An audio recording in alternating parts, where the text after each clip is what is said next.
Eu sou da área do design, mas não sou uma insider, não sou uma profissional do projeto, não estou na prancheta ou no computador desenhando. Eu sou uma observadora da cena do design.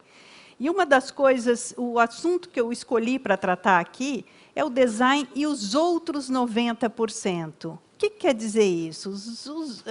Em geral, quando a gente fala de design, a gente está falando da dimensão do mercado. Inclusive, na imprensa, sempre está se relacionando o design ao consumo. O que a gente está consumindo? Qual é o carro com um design mais bacana? Qual é o móvel? Qual é o produto que a gente vai consumir para ter acesso a um design bacana? Essa é uma dimensão que eu acho que é muito pobre, quer dizer, ela é muito importante, mas a gente não pode ficar só nela, porque o design é uma ferramenta muito poderosa para mudar coisas no mundo. E o meu olhar de observadora da cena do design tem se voltado muito, ultimamente, para todas as iniciativas direcionadas às amplas camadas da população. Esses 90% é uma expressão muito sintética que eu achei, foi, na verdade, criada por uma curadora nova-iorquina, Cynthia Smith. Ela é do Cooper Hewitt Design Museum, de Nova York. E, em 2007, ela fez uma exposição chamada Design for the Other 90%. Design para os outros 90% da população. Então, eu estou pegando emprestado essa expressão tão sintética da Cynthia para trazer à tona algumas experiências, pontuar aqui para nós algumas experiências, principalmente na América Latina, que é o meu campo mais importante, quer dizer, a área em que eu circulo mais, a área em que eu tenho atuado e olhado, seja como jornalista, seja como crítica ou como historiadora do design. Estamos num dia de falar sobre a cidade, e o design pode e vem contribuindo muito para a melhoria da cidade, para fazer com que a cidade possa ser, efetivamente, uma cidade voltada para as necessidades da sua população em geral, e não apenas para os 10% mais ricos, para as pessoas instaladas nos seus condomínios e nos seus automóveis particulares. Há hoje no Brasil uma febril atuação dos designers na busca do design de sistemas de transporte coletivo. Talvez um dos projetos mais significativos seja esse do Guto Índio da Costa. Guto Índio é do Rio de Janeiro, e esse é um sistema de transporte coletivo que não precisa de uma larga área de leito carroçável. Ele pode ocupar uma área muito pequena, porque ele se suspende quando em movimento. Aqui duas visões do mesmo projeto do Guto. Não podemos esquecer que o Brasil é berço de talvez um dos maiores designers urbanos, arquitetos e designers urbanos que a gente tem hoje, que é o Jaime Lerner, que nos anos 90 dota Curitiba de várias iniciativas destinadas a fazer fluir o trânsito coletivo, o transporte coletivo, e um dos seus designs mais precisos e mais interessantes foi essa estação, o Ligeirinho, que é uma estação que agiliza muito o embarque e o desembarque de passageiros e, por conseguinte, atrai muitas pessoas que estariam nos seus carros e passam a usar o transporte coletivo com rapidez, como nesse caso que a gente tem aqui.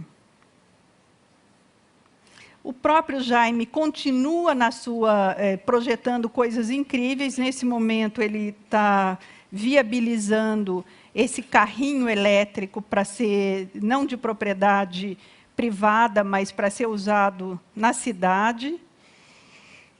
Hoje, em São Paulo, estamos vivendo uma experiência muito interessante. Está em vias de ser implantada a distribuição dessas bicicletas de bambu, feitas pelo Flávio Deslandes, designer brasileiro, no momento radicado na Dinamarca.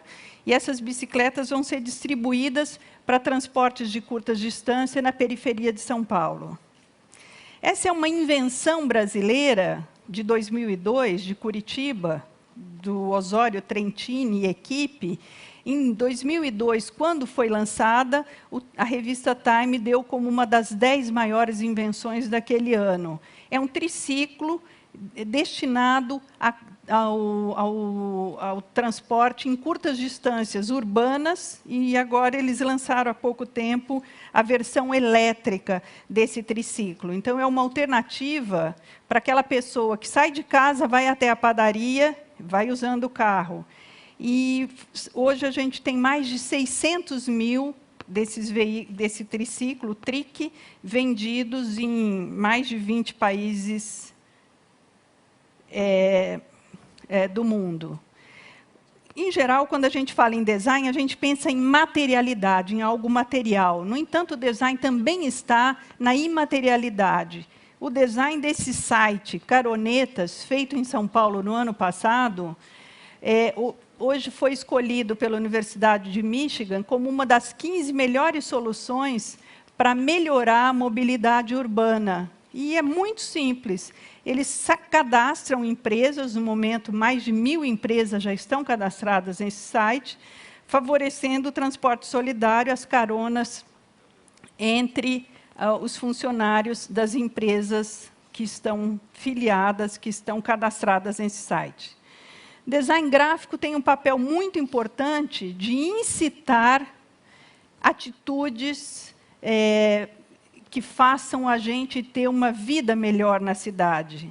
Essa aqui é uma dessas imagens que me parece muito curta, seca e de uma efetividade muito grande. Ela foi apresentada na Bienal de Design de 2010, feita pelo Enéas Guerra. E esse aqui também, de uma forma muito sutil, né, uma coisa até singela, interdependência. Somos todos interdependentes, não é mais... Caiu a ficha de que não é o independência ou morte, mas é o interdependência ou morte. Estamos todos no mesmo barco, na mesma cidade, ou no mesmo país, ou no mesmo planeta, e o que um faz interfere necessariamente na vida do outro. Temos, na Argentina, um projeto muito interessante, que é o Parque Portátil.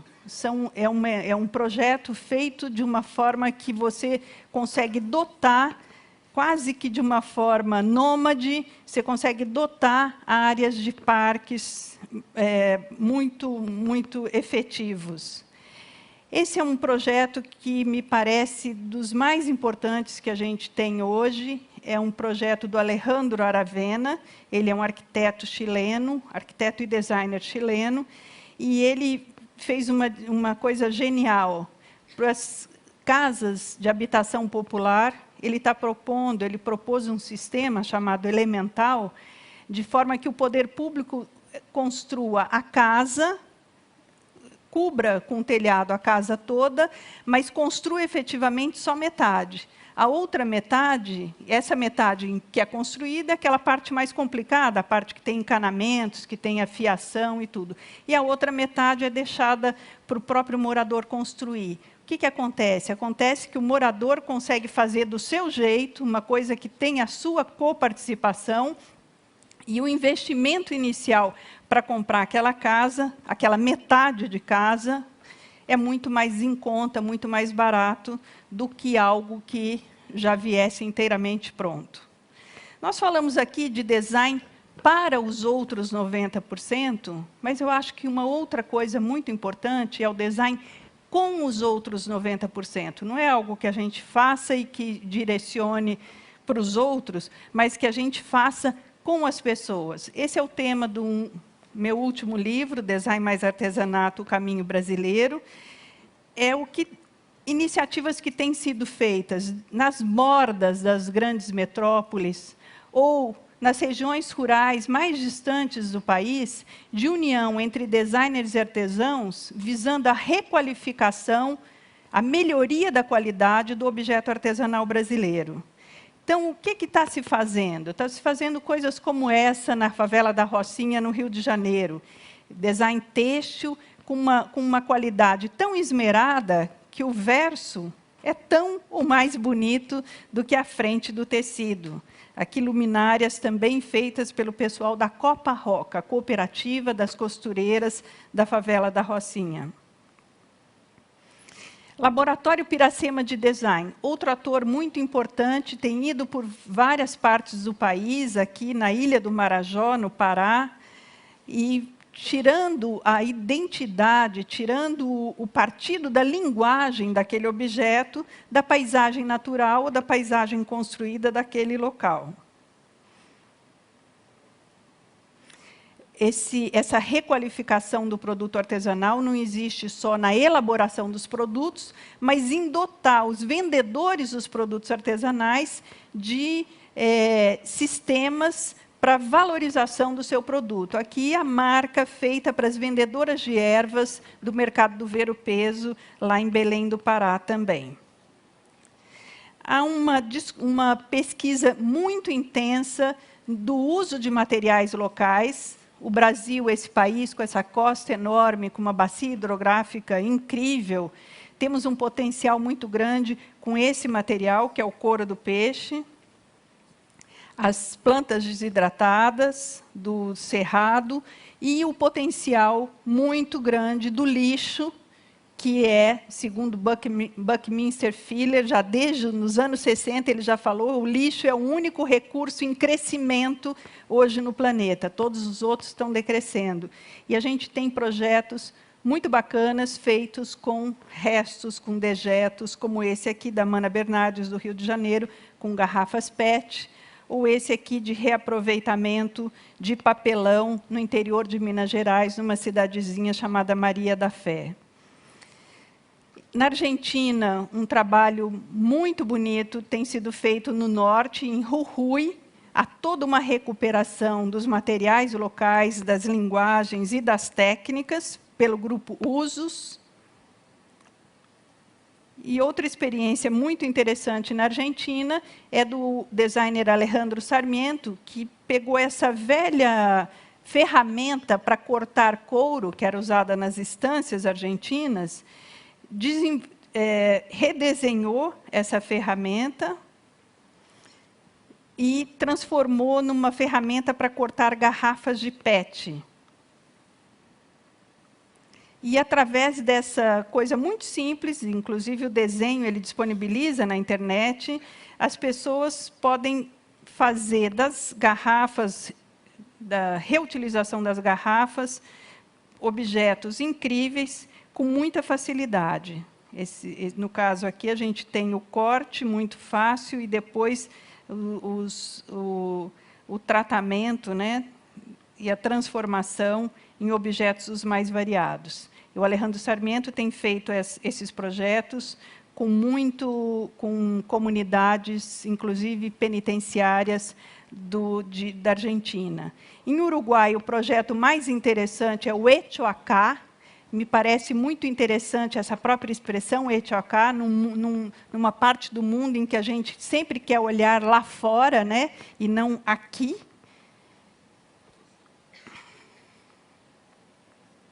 E na Colômbia, talvez quem começou essa coisa toda no nosso hemisfério, no nosso continente, tenha sido a Colômbia, com essa instituição chamada Artesanias de Colômbia. Eu acho que o direito de ir e vir é uma das coisas mais importantes que a gente tem na vida, né? Um direito constitucional, inclusive. Mas é muito importante que ele não seja uma contingência, que as pessoas possam permanecer nos seus lugares e terem uma vida digna, terem acesso a saneamento básico, a educação, a atendimento de saúde. E eu, para fazer esse livro, visitei essas comunidades, algumas comunidades espalhadas pelo país todo, e fiquei impressionada com uma cena como essa, que me parece assim, de uma total pertinência, né? Essa mulher trabalhando do lado dos seus familiares, num ritmo de vida. Provavelmente, se ela tivesse mudado para São Paulo, ela estaria passando 4 horas por dia no transporte, sendo empregada doméstica na casa de alguém e deixando o seu filho para outra mulher, pagando para outra mulher olhar. Falamos do design para os outros 90%, design com os outros, e agora by the other, pelos outros, né? Isso eu acho que é um ponto que a gente tem que prestar muita atenção. A gente vive num país, vive num hemisfério em que há uma inventividade popular incrível, incrível.